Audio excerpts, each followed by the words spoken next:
여호수아서를 입문해 보겠습니다. 오늘 나눌 말씀은 Reading Jesus, 거기에 따라 나오는 비디오를 충분히 보신 후에 이 말씀을 들을 수 있었으면 좋겠습니다. 그리고 혹 이 말씀을 같이 나눌 때 성경을 준비하지 않으신 분들은 성경을 준비하셔서 이 말씀에 참여해 주시기를 바랍니다. 여호수아서에는 크게 두 가지 주제가 있습니다. 하나는 정복 전쟁이고 그 다음에 땅을 분배하는 것입니다. 정복 전쟁을 통해서 얻은 땅을 분배하는 것은 아브라함과 맺은 언약, 그것을 최종적으로 이루는 과정이기도 합니다. 이미 오래전에 아브라함을 저 먼 곳 갈대아 우르에서 나오게 하셔서 가나안 땅으로 인도하시고 그 가나안 땅에 머물게 하면서 약 400년이 지난 후에 너희 자손이 이 땅을 갖게 될 것이다, 이렇게 약속을 하셨죠. 그러니까 아브라함에게 주신 약속이 크게 두 가지죠. 하나는 땅, 또 다른 하나는 자손입니다.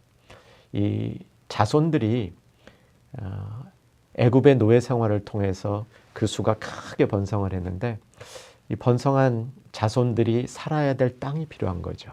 그래야 하나님의 통치가 그 땅 안에 있는 자손들을 통해서 이어갈 수 있고, 땅 안에 있는 자손들은 하나님께 예배하며 하나님을 섬기며 그 뜻에 순종하면서 하나님의 백성으로 살 수 있는 터전을 얻게 되는 것이죠. 하나님의 언약 가운데는 이 땅이 반드시 있었어야 되는데 그 땅을 얻는 것이 모세를 통해서 시작되었지만 여호수아를 통해서 이제 정복 전쟁과 땅 나눔을 통해서 이루어졌다, 완성되었다, 이렇게 볼 수 있겠습니다. 이 땅을 하나님의 자손들에게 주는 것은 당시 그 환경 속에서는 대단히 이례적이었습니다. 가나안 땅에 살고 있었던 가나안 족속들에게 있어서 땅은 통치자의 것, 혹은 일부 귀족, 당시의 귀족 중에는 종교 귀족들이 특별히 많았는데 귀족이나 통치자만 갖고 있어야 될, 가질 수 있는 땅을 여호와 하나님께서는 백성들에게, 각 지파에게 골고루 나누어 주시는 이 특별한 일을 행한 것도 여호수아서 땅 분배의 특징이라고 볼 수 있겠습니다.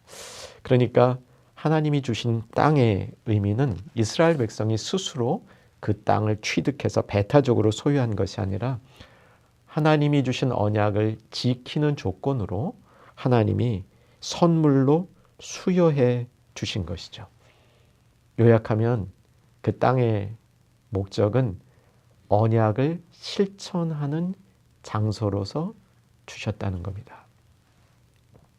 이에 관해서 여호수아서는 땅을 분배하면서 지속적으로 기업이라는 말을 사용하죠. 너의 기업으로 땅을 주셨다. 언젠가 말씀드린 것처럼 기업에는 세 가지 의미가 있습니다. 첫째는 분깃, 두 번째는 터전, 세 번째는 유산이라는 의미가 있습니다. 땅을 나누어 준 것, 골고루 나누어 줬다는 것이 그 나누어 줌을 통해서 자기가 자기에게 그 일부를 할당받았다는 면에서 분깃이 되는 거고요. 그 안에서 하나님을 섬기며 신앙을 실천하며 살 수 있는 기반이 된다는 면에서 터전인 것입니다. 유산이라는 것은 하나님이 주신 것을 물려받은 것이고, 또 대대로 자손에게 물려줘야 되는 것이고, 마지막으로 하나님 나라에 들어가서 받을 그 온전한 하나님의 축복, 그것을 바라보게 하는 의미에 있어서 기업은 유산이라고 볼 수 있는 것이죠. 여호수아서의 구조를 살펴보도록 하겠습니다. 여호수아서는 총 24장으로 되어 있습니다. 가나안 땅에 입성하는 이야기. 여러분 이제 성경을 이 대목에서 피셔야 되는데요. 성경을 피시고 여호수아서를 보시면 1장 1절에서 5장 12절까지가 요단을 건너서 가나안 땅에 입성하는 이야기입니다. 그리고 5장 13절서부터 12장 24절까지가 여리고를 취하는 소위 정복 전쟁에 관한 긴 이야기가 나오는 것이고요. 그 다음에 땅을 이제 분배하는 이야기가 13장 1절부터 21장 45절까지. 그러니까 13장에서 21장. 길이로는 가장 긴 대목이 되겠습니다. 그리고 마지막에 미래에 대한 약속, 언약의 다짐 21장에서 24장까지 다루게 됩니다. 여러분 이게 쭉 통독을 하시면서 이렇게 그 여호수아서의 구조를 꼭 생각하시면서 통독하시면 좋겠습니다. 특별히 통독 가운데 어려운 부분이 땅을 실질적으로 분배하는 내용입니다. 이 내용은 좀 복잡도 하고 우리가 지형을 모르고 당시 문화를 잘 모르기 때문에 이 내용을 우리가 다 이해하고 가기에는 어렵습니다. 그래서 이 대목을 읽으실 때는 땅을 분배하는 장면이다. 이것을 기억하시면서 읽으시면 되겠고요. 하나 읽으실 때 초점 두 포인트로만 정리해 봅니다. 첫째는 13장 7절에서 9절을 보게 되면 요단을 건너기 전에 루벤, 갓, 므낫세 반지파가 이미 자신들의 땅을 할당받습니다. 이 할당받는 조건으로 이들이 정복전쟁에서 앞장서겠다는 약속을 하죠. 그런데 이들이 과연 그 약속을 지키는가? 이 관점에서 이 부분을 보시면 되겠습니다. 사실 땅 정복 가운데 우리가 하나만 꼭 기억해야 된다면 땅을 지파대로 나누었다. 9개 반지파에게 나누는 거죠. 이미 이제 2개 반지파가 동쪽 그 땅에서 가나안 들어가기 전에 땅을 가졌기 때문에 그런데 이 땅 분배의 핵심적인 부분은 18장 1절에서 10절입니다. 실로에 회막이 옮겨지고 법궤가 실로에 자리 잡게 되는 거죠. 무슨 얘기입니까? 법궤는 항상 이스라엘의 중심, 그 중심 가운데 있었기 때문에 실로가 가나안 땅의 중심이라는 것을 상징적으로 말하는 것이고 그것을 중심으로 이제 다른 지파들에게 이제 땅이 분배된다는 사실을 우리가 알 수 있게 되겠습니다. 여호수아서의 이제 전체 여호수아서 24장의 전체 클라이맥스는 22장 이후에 나오는 언약 맺는 과정이라고 볼 수 있겠습니다. 이 언약을 맺는 장소는 세겜이죠. 세겜은 이 양쪽 어깨라는 의미를 갖고 있습니다. 한쪽에 에발산이 있고 다른 쪽에 그리심 산이 있어서 이 양쪽 두 산을 중심으로 어깨와 같다. 이런 지형, 그 지형의 특성상 붙은 이름이 이 세겜이죠. 이 세겜에서 땅에 대한 정복과 분배가 어느 정도 된 다음에 여호수아 그 일생의 마지막으로 언약을 맺고 있는 이 장면은 여호수아서의 정점이라고 볼 수 있겠습니다. 자, 세겜에서 맺은 언약에 두 가지 포인트가 있습니다. 첫째는 아직 땅이 다 정복되지 않았기 때문에 남은 땅을 꼭 정복하라는 겁니다. 두 번째 약속의 내용은 그 땅 안에서 여호와만을 섬기라. 이 두 가지 명령을 내리는 거죠. 그리고 다짐을 합니다. 이 일들을 하겠느냐라고 다짐을 하는 거죠. 이스라엘 백성이 그러겠다라고 다짐하면서 끝납니다. 그런데 사실 이스라엘 백성이 남은 땅을 정복하지 못합니다. 잘 되는 것 같았는데 처음에는 이 정복이 다 곧 끝날 것 같았는데 막상 가나안 땅에 들어가서 이 정복 전쟁을 완수하지 못하는 겁니다. 바로 그 이유 때문에 사사기의 시기를 맞이하게 되는 거죠. 역정복을 당하게 되는 이런 역사의 어두운 그늘이 성공하고 모든 것이 잘 되고 다 성취된 것 같은 그 안에 그늘처럼 남아있는 것이 여호수아서의 또 하나 우리가 배워야 될 교훈이라고 말할 수 있겠습니다. 여호와만을 섬기겠노라 이렇게 결단을 합니다. 사실 여호수아서 이 언약 맺는 부분에 섬긴다는 말만 15번이 나옵니다. 거의 모든 내용이 섬기라, 섬기겠다, 섬기라, 섬기겠다 이런 내용이었는데 막상 하나님을 섬기는 일에도 시간이 지남에 따라 이스라엘 백성이 실패할 수밖에 없는, 실패하게 되는 여운을 이 언약의 장면에 담아놓고 있는 것이죠. 자, 이제 여호수아서를 좀 정리하면서 여호수아서에 담겨 있는 땅의 의미는 우리가 살펴보았는데, 그러면 여호수아서의 중심이 되는 정복 전쟁, 이 정복 전쟁을 우리에게 어떻게 적용할 것인가 한번 생각해 봤으면 좋겠습니다. 정복 전쟁의 수행 방식에 대해서는 그 Reading Jesus 거기 비디오 영상에 잘 나와 있고 뒤에 읽을 거리 있기 때문에 우리 충영 가족들이 그 비디오와 읽을 거리를 참고하시면 영적 전쟁을 어떻게 수행해야 되는가 여호수아서에서 배울 수 있는 중요한 원리들을 거기서 확인할 수 있습니다. 요약만 하면 정복 전쟁은 궁극적으로 구원에 관한 것이며 하나님의 심판에 관한 것이며 거기서 전리품을 인간적인 욕심으로 취해서는 안 되며 법궤와 하나님의 전쟁 방식이 항상 앞서야 된다. 이런 원리들을 발견할 수 있습니다. 근데 우리 시대에 과연 정복 전쟁이라는 것이 어떤 의미가 있을까? 우리가 정복해야 되는 가나안 족속은 도대체 누구이며 우리가 넘어야 할 요단강은 어디에 있으며 우리에게 가나안 땅은 어떤 의미가 있는가 생각해 볼 필요가 있습니다. 첫 번째, 이 여호수아에 나오는 가나안 정복 전쟁을 우리 시대에 있어서는 물리적인 전쟁이라고 봐서는 안 될 것 같습니다. 기독교 역사 가운데 이런 오류가 있었습니다. 십자군 전쟁이 대표적인 것이죠. 우리가 예수 그리스도의 십자가로 세상을 정복해서 모두가 다 믿는 이런 그리스도 국가를 만들어야 된다.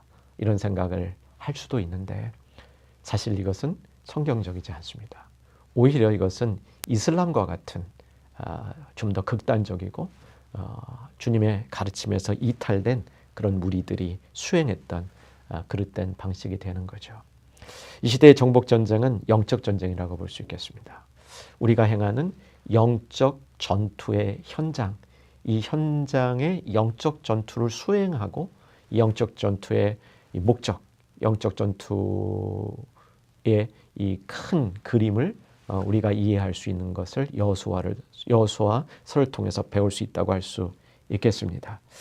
영적 전쟁 그러면 귀신과 싸우는 전쟁이 아니죠. 귀신과 싸우는 전쟁이 아니라 나의 정욕과 싸우는 전쟁이 먼저입니다. 에베소서 6장 12절 말씀을 한번 보셨으면 좋겠는데 우리 에베소서 6장 12절 말씀 같이 들으시면서 여러분 살펴보실 수 있기 바랍니다. 우리의 씨름은 혈과 육을 상대하는 것이 아니요 통치자들과 권세들과 이 어둠의 세상 주관자들과 하늘에 있는 악의 영들을 상대함이라. 우리가 정욕을 죽인다는 것은 먼저 우리 안에 내 속에 하나님의 통치가 더 크게 더 강하게 확대되어야 된다는 걸 얘기하는 거죠. 고린도전서 15장 31절을 보면 그 내용이 나와 있습니다. 같이 보시죠. 형제들아, 내가 그리스도 예수 우리 주 안에서 가진 바 너희에 대한 나의 자랑을 두고 단언하노니 나는 날마다 죽노라. 날마다 죽노라. 내가 내 안에 있는 정욕, 그 정욕으로부터 내가 날마다 죽을 때 그때 내 안에 그리스도의 통치가 확장되어지는 일이 정복 전쟁의 시작이라고, 영적 전투의 시작이며 영적 전투의 가장 중요한 부분이라고 볼 수 있겠습니다. 이렇게 자기의 정욕을 죽이는 성도들은 세상 속에서 증거의 삶과 또 삶의 증거를 통해서 이 땅에 하나님의 통치 영역이 확대되는 이 땅 안에서의 영적인 전투도 담당해야 되는 거죠.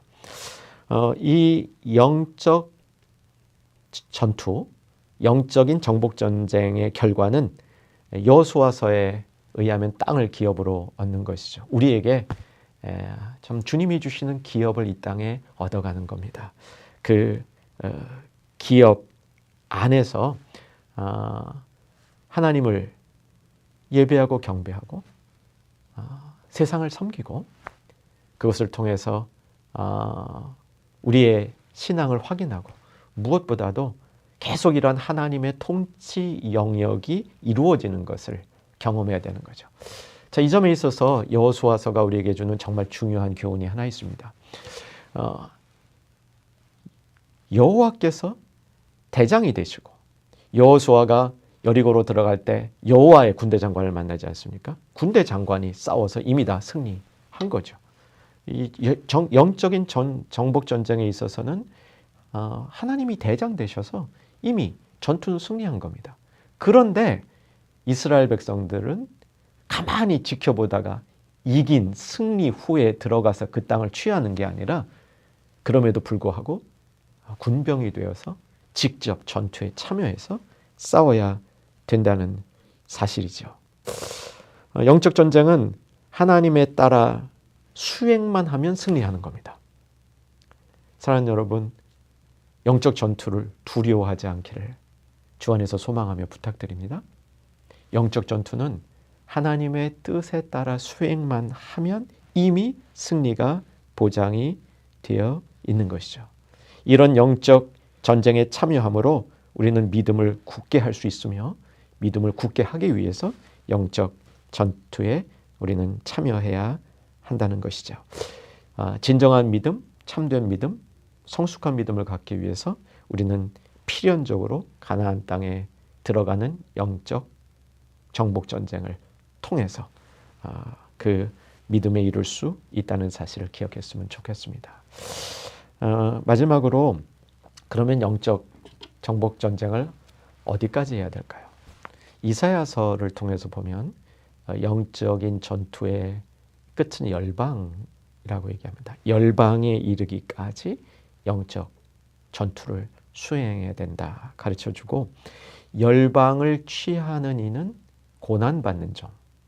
이사야서 53장을 포함해서 고난받는 종이 열방을 취한다. 이렇게 이사야서가 우리에게 교훈해 주고 있습니다.